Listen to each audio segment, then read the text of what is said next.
Good morning. Happy Tuesday. Hope you all are doing wonderful. It's a beautiful day in central New York. Every day is a beautiful day when you get to wake up, look outside, and for some of you, get to go to work. For others of you, you get to stay home and enjoy quarantine life continued. So, happy Tuesday, 8 o'clock. Today's the last day of June 30th. So if you had any goals, hopefully you hit them in June. Hey, good morning, Matthew.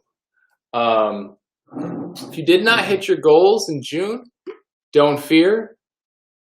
July is tomorrow. So you can start all over. And actually, Matt and I were having a pretty good conversation last night via the text message about how we're going to turn him into an absolute monster in Lake Placid. So all of you men and women out there who are going to be racing Ironman Lake Placid next year, fear Matt. That's our goal. I'll make it public for Matt, because today we're talking about goal setting. Because yesterday we talked about procrastination. So it just makes sense that we progress this conversation forward into actually setting goals.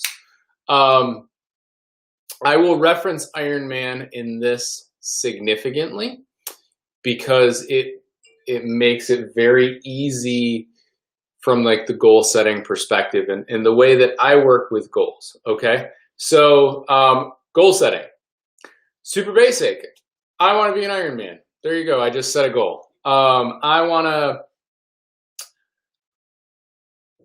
lose 100 pounds. There you go. Set a goal. That's the initial phase, right? And like we talked about yesterday with procrastination, now that's our future self. That's who we're going to become in the future. So what are the steps necessary to get there? That's what we're going to discuss. How do we create those steps? This works, obviously, it works in every aspect of life. Everything from a high school kid who says, I want to be a doctor. That's a goal. To the 39-year-old self-employed person who says, I want to retire at 65. That is also a goal. Highly unrealistic given the current environment, but no, I'm kidding. You totally retire at 65. You just won't have any money. But those are all goals, right? So now it's like, all right, let's fine tune the goal. Let's figure out the best path to get there. And how do we do that? I like to start with the end in mind. So this is where I say I'm going to reference Ironman. So if I say that I have a goal of doing Ironman in 11 and a half hours, let's just say 10 hours because it'll make it for faster math. And we all know that it's 8 o'clock in the morning, and all but probably one of you who will listen to this like math, because no one likes math. So if we say that we want to do Ironman in 10 hours, and we know that there's 3 events, and so the next thing that I would do is, okay, so we're going to just pick on Matt because Matt's tuning in. That's Matt. Is Matt wants to do Ironman in 10 hours. Okay, perfect. So the first thing that I would do is I would say, all right, so that's our goal. So now we have to work that backwards. We have to break that down. We have to pull it apart, and we have to see what is it going to take for you to do 10 hours. And, if we start with the swim, which is the first event of an Ironman, swim, bike, run, and we say that you're going to do 1 hour and 30 minutes. So that leaves us with 8.5 hours.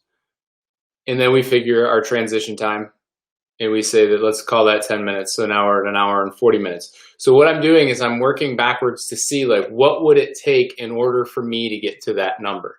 And then we're going to say 5:30, let's say 5:20 on the bike for quick math. So that's 7 hours. And then that means that you have to run like a 250 marathon, which would be easy for Matt with a 10-minute second transition. Super easy to do. 10-hour Ironman. There you go. It's out there. It's on paper. Now Matt has to go execute. So then it becomes, okay, what pace do I have to maintain for the swim in order to hit that hour and 30? What pace do I have to hit for the bike? What pace do I have to hit for the run? So I start with the end in mind, and then I work backwards to see what I have to do in the individual components to get to where I want to be. We take that to the work side of the world, and we say that I want to be the CEO of Krause Hospital. Okay, well, look at some of the attributes of other CEOs in hospitals, and then say, okay, well, they've all got their MBA. There's probably something to that. I should probably get my bachelor's degree, and then get my master's degree, and then work to get my MBA.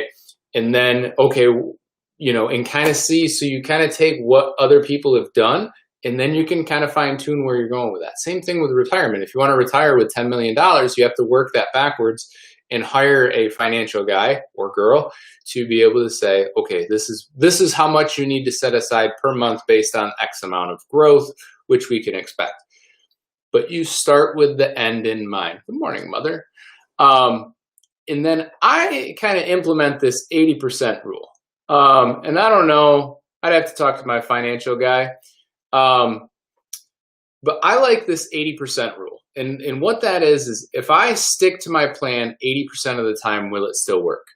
So if, let's go back to our Ironman example. For me to do a 5 hour, for any of this, for me to do this 10-hour Ironman, if I hit 80% of my workouts, would I still be able to complete an Ironman?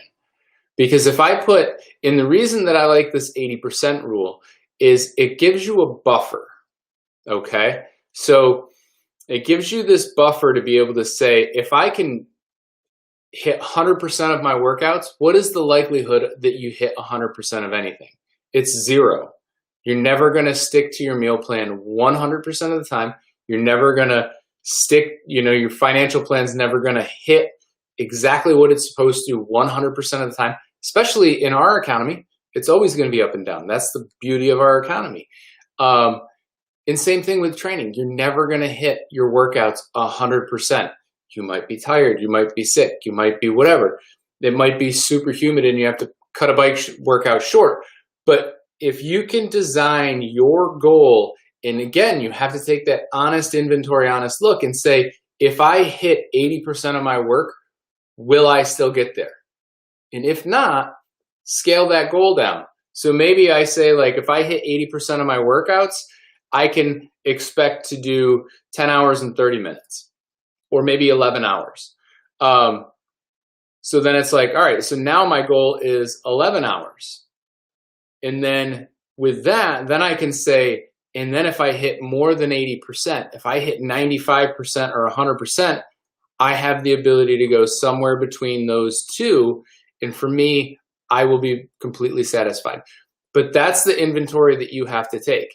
Now, if you already can run a 250 marathon and a 520 bike and a 130 swim with your current structure, and then you say, you know what, now I'm going to start really, truly training for this Ironman or this event, whatever it might be, then, yep, you're giving yourself that 80%.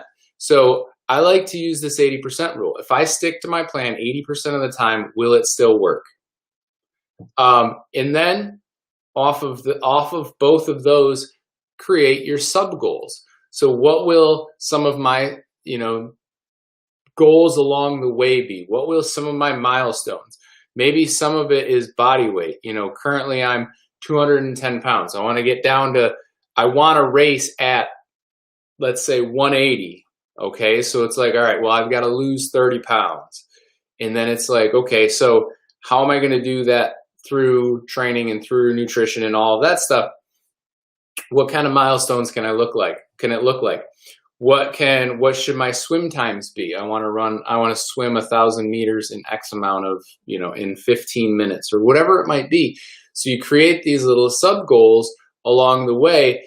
I like to think of this as, if you've ever watched any like Navy SEAL or military type TV show, when they're going on a mission, they have checkpoints along the way, and they typically name them cool things. I like to think of it as those. Like, all right, I'm passing this checkpoint. I'm passing that checkpoint. Because once I've passed it, there's no going back. And that's why I think of it more as a military mission than, oh, cool, I lost 5 pounds, get complacent, gain 10 pounds, gain 6 pounds, whatever it might be. It's, I've passed that checkpoint. I can't go back because I have to finish completing the objective. Because you're hitting those with the thought in mind that you are going to continue to move forward, not get to that, take a breath, sit down, take a few steps back, go back a checkpoint or so, and then work forward. It's this thought of, and when you think of it in that aspect, I feel that it's a lot easier to really stick to that game plan, especially if you know you have a built-in buffer. Okay, so, and again, like if my goal is to lose 30 pounds so that I can go from being in the obese category to the overweight category, or so that I can get into the healthy body fat percentage, then I want to continue that journey. I don't want to get halfway there and then fall back 5 steps and then try to work back forward again. That's tiring and it's demoralizing. And frankly, like if you were to take a true inventory, you feel like you've failed to accomplish whatever your objective is, and you fail enough times and eventually you're gonna want to quit. So position yourself so that when you do fail, you can get up, you can move forward, but you're never going to revert all the way back because you grow. You have to continually grow. And that's why I like to think of that, because I don't want to, like, I remember how I felt and looked in like the emotional state, and I'm not an emotional guy, but the emotional state that I was in when I was 235 pounds. And I don't want to go back there because I looked like shit. I felt like shit. So why would I want to feel that again? Right? So I think of it as these sub goals, and it's more like a military checkpoint along the way. So that way I don't have the option of going back, and if you're on a mission to save somebody and you're like, oh, well, we're going to go back a couple of checkpoints and then we'll go forward again. No, that's obscene. That's crazy. You'd get shot. You'd die. Same thing will happen in life. You might not get shot and die, but you will fail your objective. You will fail your mission, and then you'll have to start over again. So keep that momentum going once you set that goal. And again, like go back to the beginning, set the goal, moving forward, but 10 hours is kind of pushing it. 15 hours, 14. Sorry, I got sidetracked by this. 10 hours is kind of pushing it. Yeah, it is. That was just an example, Matthew. No, 15 hours is not acceptable. I think 14 is acceptable, though. So now Matt has a new goal. We're going to do 14 hours in Ironman Lake Placid next year for Matt, because he just bought what he told me yesterday was the fastest bike he's ever rode. So now, in my opinion, you have no excuse but to just go faster. The downside of buying a bike that I'm not allowed to have. So, all right, start with the end in mind, work it backwards, make the goal something that if you stick to it 80%, it will still work. Because if you're sticking to it, if you have to stick to your goal 100% in order for it to work, that's not a realistic goal. Okay? And again, is 80% too lax? Probably. But you know what? You can always do better than that. You can always do better than 80%, but it gives you this little buffer that if something does happen, if a family member passes away and you just really can't pull yourself out of that rut and you need that a little extra time, you've got a buffer. So don't set such a stringent and such, like, again, like if Matt and I put a 10-hour goal for him to do Ironman, that's asinine because it's physically impossible based on the amount of hours left for, until that race next year. And that's nothing against Matt. That's just, I mean, 10 hours is 10 hours. Like that's crazy talk. So start backwards, 80% rule, and then create your sub goals.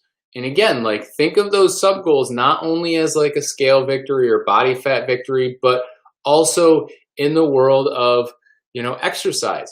Maybe you want to improve your half marathon along the way. Maybe you want to improve whatever, if it's a fitness related goal, if it's business, by the time I hit, there's a lot of people that'll say, like, by the time I hit 40, I want to have X amount of dollars in the bank account, or by the time I hit 40, this is where I want to be in my career path. Whatever those are, create those sub goals. But remember, don't go back. Don't allow yourself to go backwards, because you want that continual growth forward. So I hope you guys have an awesome Tuesday. I know it's going to be a beautiful day out there. So, get outside, get a little bit more of that vitamin D. You can never have enough if you live in central New York. I will see you guys tomorrow. Tomorrow is Wednesday. Tomorrow we will be 8 a.m. And then Thursday and Friday will be difficult, because we will be on the Northfield Trail probably at 5 a.m. So I might just post some stuff at 5 a.m. I know we will not have cell service on the trail. I am trying to figure out what we can do. I do have satellite texting on my GPS, so I'll be giving Beth updates. She might update the social media world as to some of our progress. But we will kind of do, like, I think we'll do a recap at the end of the day. So it might be on late, but with the internet, it saves all that stuff. It'll be out there for life. And I'm also going to, just because someone asked yesterday, I'm going to track everything that I consume. So it should be, moving on the trail should be about 14,000 calories over 3 days. And then, like, my normal 2,000 calories a day. So that's 20,000 calories over 3 days. So roughly, give or take a few hundred here and there. So we'll see how close I get to hitting that. I'm not going to get anywhere near it. And which means that just means a bigger Donley's ice cream at the end. So Mary Hauk will be getting sent her text message with me eating Donley's ice cream. But we'll keep you guys posted. I don't know the schedule for Thursday, Friday, as far as when I'll be able to get on here. It'll all depend on where we're staying and the internet abilities. But that'll be fun. So I will definitely see you tomorrow. And again, I hope you have a great day, and go outside, have some fun, set some goals. July 1st starts tomorrow. So you've got no excuses. You can still get some of that summer body, get rid of that quarantine weight.